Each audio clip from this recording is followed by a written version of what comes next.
কালিয়াগঞ্জ বিধানসভা ভিত্তিক কর্মী সম্মেলনের মাধ্যমে ভোট প্রচারের পালে হাওয়া তুললেন রায়গঞ্জ লোকসভা আসনের বিজেপি প্রার্থী কার্তিক পাল। শুক্রবার কালিয়াগঞ্জের ডাক বাংলো রোডে বিজেপি নির্বাচিত কার্যালয় ময়দানে এই কর্মী সম্মেলন অনুষ্ঠিত হয়। লোকসভা নির্বাচন ঘিরে এই কর্মী সম্মেলনে উপস্থিত ছিলেন বিজেপির গৌরবঙ্গ ক্লাস্টার ইনচার্জ শুভেন্দু সরকার, জেলা সভাপতি বাসুদেব সরকার, সহ সভাপতি কমলচন্দ্র সরকার, সম্পাদক গৌতম বিশ্বাস, এসসি মোর্চা জেলার সভাপতি তারিণীকান্ত রায় এবং বিজেপির কালিয়াগঞ্জ বিধানসভার 5টি মণ্ডল সভাপতি।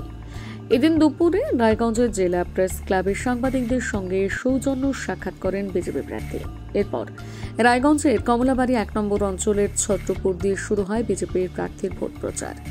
পিরোজপুর থেকে কমলাবাড়ি 2 নম্বর অঞ্চলের মোটর কালীবাড়ি মন্দিরে আশীর্বাদ নিয়ে বিকেলে জেলা বিজেপির কার্যালয়ে রায়গঞ্জ বিধানসভার কার্যকর্তাদের সঙ্গে বৈঠক করেন কার্তিক পাল। বিকেলে রায়গঞ্জের মরাইকুড়া অঞ্চলে ভোট প্রচার শেষে রাতে রায়গঞ্জ সেন্ট্রাল মার্কেট কমিটির সঙ্গে বৈঠক হয়। সুপার মার্কেটে রোটারি ক্লাব অফ রায়গঞ্জের সঙ্গে বৈঠক করেন বিজেপি প্রার্থী।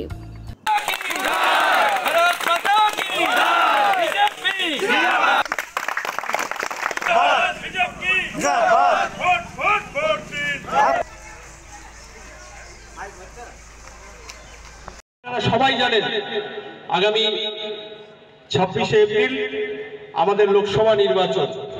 লক্ষ্য আমাদের একটাই, মোদিজিকে আবার প্রধানমন্ত্রী করা।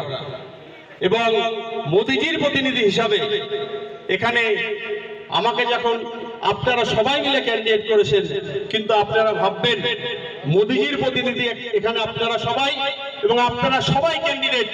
আপনারা প্রতিটি বুথে প্রতিটি বাড়িতে গিয়ে মোদিজির হয়ে ভোট চাইবেন, কারণ আমাদের লক্ষ্য মোদিজির যে সংকল্প বিকশিত ভারত, মোদিজির যে সংকল্প সবকা সাথ সবকা বিকাশ, সেই লক্ষ্যে আগামী দিনে কিন্তু আমাদের মোদিজিকে ভোট করতে হবে। এবং আপনারা সবাই ক্যান্ডিডেট রায়গঞ্জ লোকসভার, এবং আপনারা প্রতিটা বাড়িতে মোদিজির হয়ে ভোট চাইবেন। তার সাথে আপনারা জানেন যে আমাদের যে তাজা ক্ষত, এখানে অনেকে বসে রয়েছে যে পঞ্চায়েত নির্বাচন হয়েছিল, যে নির্বাচনে আমরা কালিয়াগঞ্জ পঞ্চায়েত সমিতি দখল করেছিলাম, আমরা 17টা সিট জয়ী হয়েছিলাম, কিন্তু সেখানে আমাদের মাত্র 10 জনকে উইনিং স্লিপ দেওয়া হয় নাই। এখানে আমাদের কমলদা বসে আছে, কমলদা জয়ী হয়েছিল, কমলদাকে উইনিং স্লিপ দেওয়া হয় নাই। এবং পঞ্চায়েত ভোটের ক্ষেত্রে আপনারা দেখবেন প্রতিটা অঞ্চলে আমরা জয়ী হয়েছিলাম। কোথাও আমাদের ভোট লুট হয়েছে, তো কোথাও আমাদের কাউন্টিং হলে হারিয়ে দেওয়া হয়েছে, কোথাও আমাদের ক্যান্ডিডেটদের জয়ী প্রার্থীদের কিডন্যাপ করে ভোট করতে দেওয়া নাই। আগামী দিনে সেই লক্ষ্য রেখে, তার সাথে আপনারাও জানেন যে বিধানসভা নির্বাচনের পরে কালিয়াগঞ্জে যে পৌর নির্বাচন হয়েছিল, সেই নির্বাচনে কালিয়াগঞ্জ শহরের মানুষ আমাদের ভোট করে আশীর্বাদ করেছিল, কিন্তু কি হলো, পুলিশ প্রশাসনের সহযোগিতায় কিন্তু আমরা হেরে গেলাম।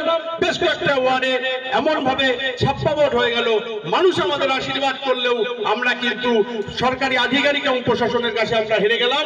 এবং সেই কথা মাথায় রেখে আগামী দিনে কিন্তু আপনাদের একটাই লক্ষ্য, সবাই মিলে গিয়ে যারা যে যেখানে যে এরিয়ায় রয়েছেন পদ্ম ফুলে মোদিজির ভোট প্রচার করুন। এবং আগামী দিনে কিন্তু মোদিজি প্রধানমন্ত্রী হচ্ছে, এটা যেমন নিশ্চিত, ঠিক তেমনি পশ্চিমবাংলায় সরকার পরিবর্তন হচ্ছে, কালিয়াগঞ্জে পঞ্চায়েত সমিতি গ্রাম পঞ্চায়েত পরিবর্তন হচ্ছে, কালিয়াগঞ্জের পৌরসভা পরিবর্তন হচ্ছে। কারণ সব কিন্তু তাসের ঘরের মতো ভেঙে যাবে। আজকে যারা হয়তো তাদের ভোটের মিটিং মিছিলে যাচ্ছেন, তাদের অর্থবল বাহুবল লোকবল সব থাকবে, কিন্তু ভোট কেন্দ্রে কিন্তু সবাই মোদিজিকে আশীর্বাদ করবে। আপনারা সবাই নিজের কাজ লাগান।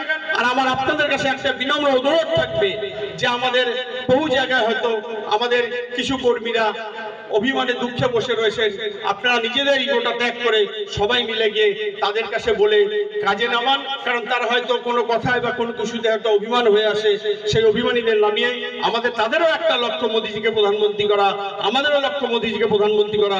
আপনারা সবাই মিলে কাঁধে কাঁধ মিলে লড়াই করুন। এবং তার সাথে আমিও আপনাদেরকে বলছি, আপনারা যদি আমাকে প্রতিনিধি করে পাঠান, আমাদের কালিয়াগঞ্জের বেশ কিছু সমস্যা রয়েছে, সেই সমস্যাগুলো যেন আগামী দিনে আমরা তুলে ধরতে পারি।